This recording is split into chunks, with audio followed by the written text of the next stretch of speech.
అందరికీ నమస్కారం. ప్రభుత్వ పథకాల అప్డేట్స్ కోసం ఇంకా ఎవరైనా సబ్స్క్రైబ్ చేసుకోకపోతే వెంటనే మన ఛానల్ని సబ్స్క్రైబ్ చేసుకోండి. వీడియోస్ మాత్రం ఖచ్చితంగా లైక్ చేయండి, మీ ఫ్రెండ్స్కి కూడా షేర్ చేయండి. ఇక్కడ చూస్తే ఒక న్యూస్ హైలైట్ కావడం జరిగింది. వృద్ధులకు ఆయుష్మాన్ భారత్ కార్డులు 70 ఏండ్లు పైబడిన వారికి తెలంగాణ రాష్ట్రంలో కేంద్రం స్కీమ్ అమలుకు గవర్నమెంట్ అయితే గ్రీన్ సిగ్నల్ ఇచ్చింది. త్వరలోనే వెబ్సైట్లో కూడా నమోదు చేస్తారట. రాష్ట్రంలో అదనంగా సుమారు 5 లక్షల మందికి ఈ కేంద్ర ప్రభుత్వం నుంచి ఆయుష్మాన్ భారత్ కార్డులు అయితే అందనున్నాయి.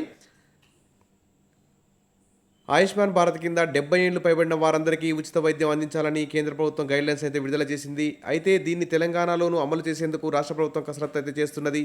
ఆరోగ్యశ్రీ ఆయుష్మాన్ భారత్ పరిధిలోనికి రాని 70 ఏళ్ల పైబడిన వయసు వారు తెలంగాణలో దాదాపు 5 లక్షల మంది ఉంటారని వైద్య ఆరోగ్య వర్గాలైతే అంచనా వేస్తున్నాయి. వారందరికీ ఆయుష్మాన్ భారత్ స్కీమ్ ద్వారా దేశవ్యాప్తంగా ఎక్కడైనా ఉచితంగా వైద్యం అందించనున్నారు.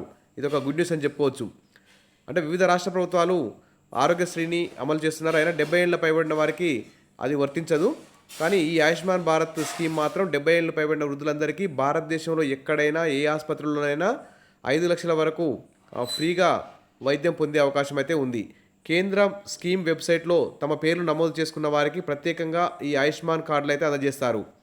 ఏదైనా అనారోగ్యానికి గురై ఆసుపత్రిలో చేరితే 5 లక్షల వరకు ఉచిత వైద్యం అందిస్తారు. ఆరోగ్యశ్రీకి ఆయుష్మాన్ భారత్కి పథకాల పేర్లలో తేడాలు ఉన్నా ప్రైవేటు కార్పొరేట్ ఆసుపత్రుల్లో పేదలకు ఉచితంగా వైద్యం అందించడమే ఈ రెండు ఆరోగ్యశ్రీ కార్డు అయినా ఆయుష్మాన్ భారత్ కార్డు అయినా ప్రైవేట్ కానీ కార్పొరేట్ ఆసుపత్రుల్లో కానీ ఉచితంగా వైద్యం అందించడమే ఈ కార్డుల యొక్క ప్రధాన ఉద్దేశం.